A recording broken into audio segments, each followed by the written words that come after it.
Hello everyone, this is Mosam Chaudhary and I will be taking your module 3. So your module 3 consists of data structure and we will discuss all these things. These are the reference books for which you can refer for better understanding. Now if you're a student of Assam Engineering College 2020 batch, only in that case view this video or else this video will be of no use to you. So what is a data structure? Data structure is basically a representation of logical relationship existing between individual elements of the data. Means it is a way of organizing all data items and not only the arranging the data items but also in order to store the relationship between each other. So that is another very big point. It not only stores the data but also it also maintains the relationship between each other. So whenever we write a program, our program consists of an algorithm and the data structures.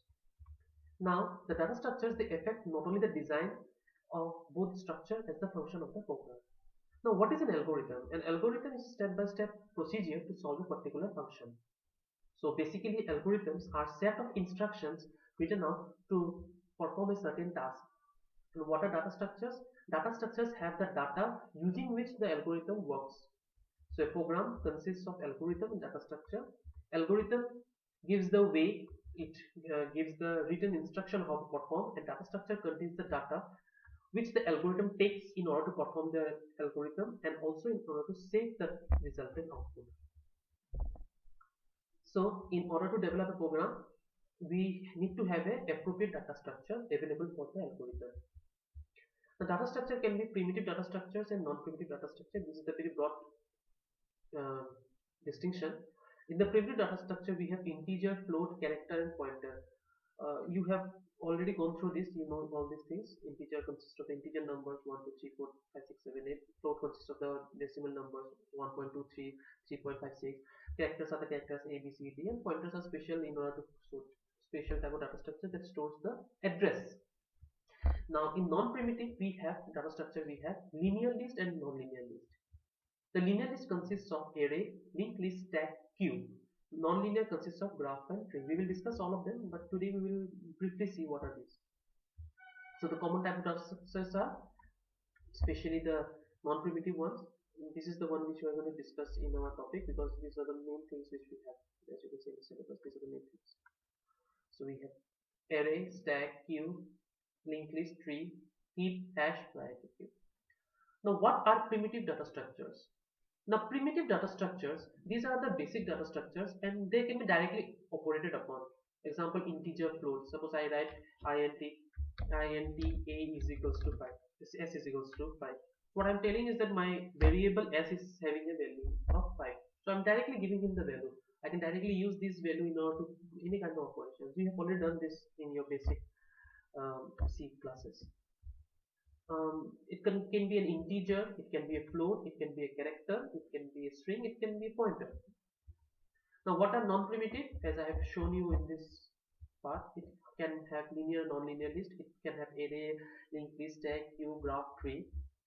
So these are basically, they are derived from the primitive data structures. They are derived. Now this type of non-primitive data structures, they can be homogeneous or heterogeneous. Homogeneous if they are having same type of elements, and heterogeneous if they are having different types of elements. As an example of non-primitive, we have list, stack, queue, tree, and all of them. Now, a non-primitive data structure is built out of the primitive data structure. This I have already told you. But they are linked together in a meaningful way. That linkage is the thing that defines how we define our primitive data structure, how the data structures are named. Now, the most common type are that operations that can be done on the data structures are to create a new element, to delete or destroy the element, to have the selection of, suppose we have a number of 10 numbers, so out of them I want to select only 3 of them. So the selection, then updating the data based on the algorithm, then searching for a particular value, then sorting the values in ascending or descending or any other method, then merging two different data structures into a single one. So these are the operations that can be done on our data structures. So what is an array? Array is defined as a set of finite number of homogeneous or same type of data elements. So array are homogeneous. What do you mean by homogeneous? They can contain only one type of data. Example, here I have written int arr5. So what does it mean is that this this particular array is going to have all integer values. This 5, this represents the number of integer values it can hold. So int tells him the type. It can be float, it can be character, it can be mm, string, and there you have a variable name. I have written ARR, you can write it anything, doesn't matter. Basically, it's an array. Now, one thing you must understand that here I have written my ARR is having 5 elements, but it will start from 0. So the individual elements. Now, out of these 5 elements, is 1, 2, 3, 4, 5. We can access any element. We can access any element, but our element, the first element will start from index 0. So this is an important point that you need to understand. To start from 0. The elements of the array will be stored in a consecutive memory location. So they will be stored in consecutive memory locations. It is not dynamic, it's not random, it's consecutive. Now, if we read one-dimensional array as is over here, so in order to read and write an array, we use only one loop. Suppose this particular simple algorithm for i is equals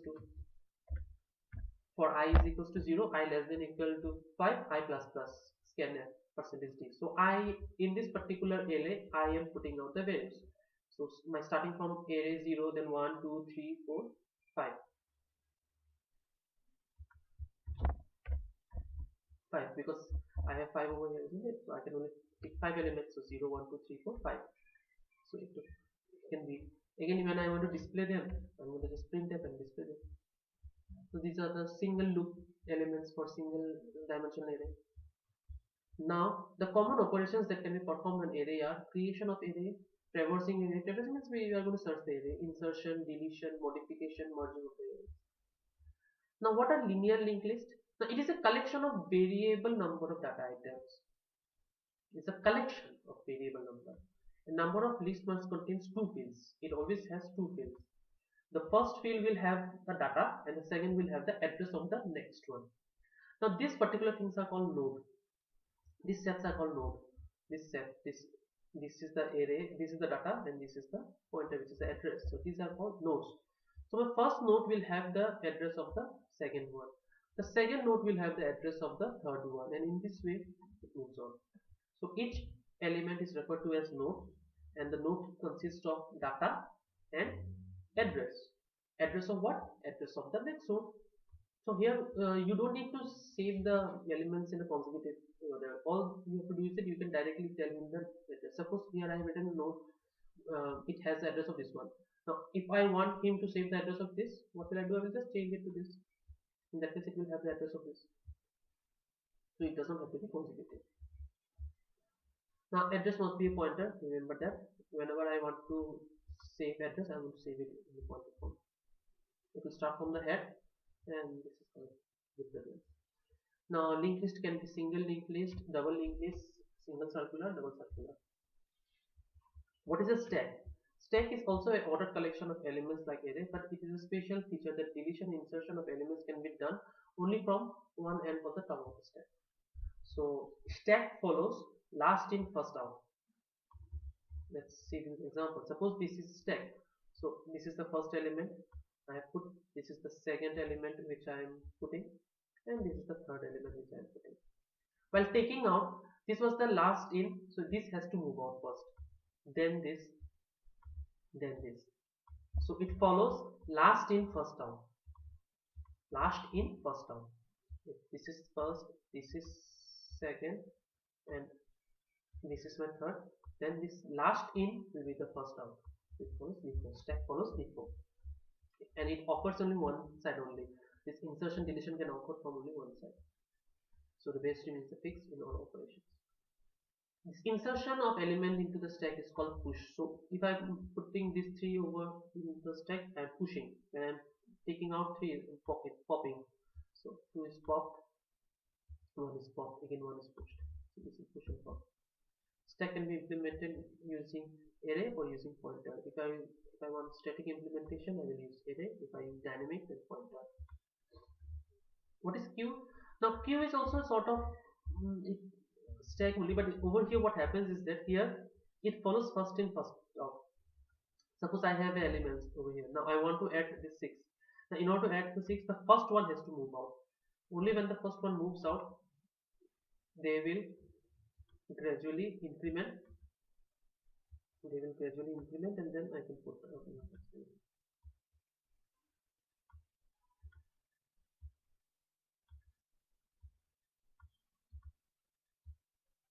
you can see. So array in Q it is first in first out. The one which has entered first it is so in a Q element are added in the rear end and the left on the front end. Here also it can be static or dynamic using array or pointer. Then we have tree. The tree is a non-linear type of data structure in which the data items are arranged and stored in a sorted sequence. Now it represents a hierarchical structure. Now in the hierarchical structure, one of them will be the root, which is the top of the hierarchy. Top of the hierarchy is called the root. The remaining ones, now these are also mutually exclusive subsets. See, this B and this C, these are mutually exclusive. They are not related to each other. They are mutually exclusive, and they individually are also a tree. So these are called subtrees. These B and C are called subtrees. D and E are subsets. A tree always grow in length towards the bottom, unlike a natural tree which goes upwards. It goes to the bottom. So this is true. And graph is a mathematical nonlinear data structure capable of representing many kind of physical information. Now the graph will have vertices and will have edges. Now these vertices means the points, the nodes are vertices, and edges are the connection between them. Now edges are the connection, and it can be weighted. Weight means it will have some kind of value, whether it is length, cost, or any other unit of measurement. It can have it or it will not have. If it has it, then there will be direction. If it does not have, then there will be no direction. So it can be weighted or it can be undirected or unweighted. Now graphs can be direct, indirect, simple, weight, connected, non-connected. These are the types of graphs. So this is the basic idea about data structures. What are data structures and how does data structure look like? So keep this particular this classification in mind. Thank you.